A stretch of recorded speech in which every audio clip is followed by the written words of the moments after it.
ಎಷ್ಟು ದಿನ ಅವನ ನೆನಪಿನಾಗಿರ್ತಿ? ಬ್ಯಾಡ ಬಾ. ನೀವು ರಮೇಶ್ಗಳ ಪೇರೆಂಟ್ಸ್ ಅಲ್ರಿ?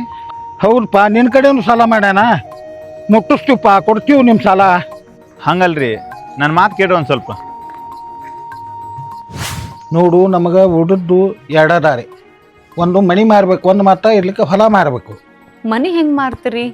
ಈ ಮನೆ ಒಳಗೆ ನಮ್ಮ ರಮೇಶನ್ನು ನೆನಪುಗಳು ಭಾಳ ಅದಾವು. ನಾನು ಅದ ವಿಚಾರದಾಗದನ. ನಾವು ಈ ಸಾಲದಿಂದ ಹೊರಗೆ ಬರಬೇಕಾದ್ರೆ ಮನೆ ಮಾರೋದು ಬೇಡ, ಹೊಲ ಮಾರಲೇ? ಮಗ ಅಂತೂ ಇಲ್ಲ, ಮಗನ ಸಾಲದ ಬಾರ ಯಾಕೆ ಬೇಕು? ಮಾರ್ತೀರಾ? ಮಾರಿಬಿಡ್ರಿ. ಈ ಕೊಡ್ತನು ಪುಣ್ಯಾತ್ಮ, ನೀನು ಸಾಲ ಕೊಡ್ತನು, ಹೋಗು.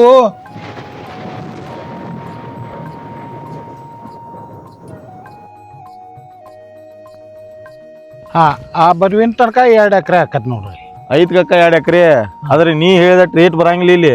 ಹಂಗೆ ಅಣಕ್ಕೆ ಹೋಗ್ಬೇಡ್ರಿ, ನಮ್ಮ ಸಾಲತಿ ಸಾಲದ ಸಂಬಂಧ ಕೊಡಾಕತ್ತೇನು ರೀ. ಕಕ್ಕ, ನಿನ್ನ ಸಾಲದ ದಶಿಮ ನಾ ಲುಕ್ಸಾನ್ ಆಗ್ನೇನ? ಏ ಮಾರಯ್ಯ, ನನ್ನ ಮಗ ಸಾಲ ಮಾಡ್ಯಾನ, ಸಾಲದ ಸಂಬಂಧ ಹೊಲ ಮಾರಾಕ್ ನಿಂತಾನೆ. ನಾ ಏನು ಕೊಡುದಿಲ್ಲ ನಂಗಿಲ್ಲ, ಕೊಡ್ತಾನಪ್ಪ ಪುಣ್ಯಾತ್ಮ. ನಾನು ನಿಮ್ಮ ಸಾಲ ಕೇಳಕ್ಕೆ ಬಂದಿಲ್ರಿ. ಮತ್ತ್ಯಾಕೆ ಬಂದಿ? ನಿಮ್ಮ ಮಗ ಸಾಯೋಕ್ಕಿಂತ ಮೊದಲ ಒಂದು ಟರ್ಮ್ ಇನ್ಶೂರೆನ್ಸ್ ತೊಂದಿದ್ದ, ಅದರಿಂದ ನಿಮಗೆ 2 ಕೋಟಿ ರೂಪಾಯಿ ಜಮಾ ಆಗ್ಯಾವ. ಅದನ್ನು ಕೊಟ್ಟು ಹೋಗ್ಬೇಕಂತ ಬಂದೇನು ರೀ. 2 ಕೋಟಿ ರೂಪಾಯಿ? 2 ಕೋಟಿ ಇನ್ಶೂರೆನ್ಸ್ ಅಂದ್ರೆ ಭಾಳ ತುಟ್ಟಿದ ತೊಗೊಂಡಿರ್ಬೇಕಂಗಾರ. ತುಟ್ಟೇನಿಲ್ರಿ, ಪ್ರೀಮಿಯಮ್ಗಳು ಕೇವಲ 400ರಿಂದ 500 ರೂಪಾಯಿ ಪರ್ ಮಂತಿಂದ ಶುರು ಆಗ್ತಾವೆ. ರಮೇಶ್ ಅವ್ರಿಗೆ ತಮ್ಮ ಫ್ಯಾಮಿಲಿ ಮೇಲೆ ಭಾಳ ಪ್ರೀತಿ ಇತ್ತು ರೀ, ಹಾಗಾಗಿ ಒಂದು ಟರ್ಮ್ ಇನ್ಶೂರೆನ್ಸ್ ಮಾಡಿಸಿದ್ರು. ಅದೀಗ ಉಪಯೋಗ ಆಗ್ತೈತಿ. ನಿನ್ನ ಬಗ್ಗೆ ಭಾಳ ತಪ್ಪು ತಿಳ್ಕೊಂಡಿನಿಪ್ಪ. ನೀ ಬಂದು ಭಾಳ ಉಪಕಾರ ಮಾಡಿದಿಪ್ಪ. ನಂದೇನು ಉಪಕಾರ ಇಲ್ಲ ಕಕ್ಕ, ನಿಮ್ಮ ಮಗಗೆ ನಿಮ್ಮ ಮ್ಯಾಲಿರುವಂಥ ಕಾಳಜಿ ಅದು. ನೀವು ಅಷ್ಟೇ ನಿಮ್ಮ ಫ್ಯಾಮಿಲಿನ ಸೆಕ್ಯೂರ್ ಮಾಡಬೇಕು ಅಂತಂದ್ರೆ ಇವತ್ತು ಒಂದು ಟರ್ಮ್ ಇನ್ಶೂರೆನ್ಸ್ ತೊಗೊರಿ. ಯಾಕಂದ್ರೆ ನಾಳೆ ನಾವು ಇರ್ತೀವೋ ಇರೋಲ್ಲೋ ಗೊತ್ತಿಲ್ಲ, ಆದರೆ ನಮ್ಮ ಫ್ಯಾಮಿಲಿ ಸುಖವಾಗಿರಬೇಕು. ನನ್ನ ಬಯೋಳಗೆ ಲಿಂಕ್ ಐತಿ, ಕ್ಲಿಕ್ ಮಾಡಿರಿ, ಕಂಪೇರ್ ಮಾಡಿ, ನಿಮ್ಗೆ ಚಲೋ ಅನಿಸುವಂಥ ಟರ್ಮ್ ಇನ್ಶೂರೆನ್ಸ್ನ ತೊಗೊರಿ.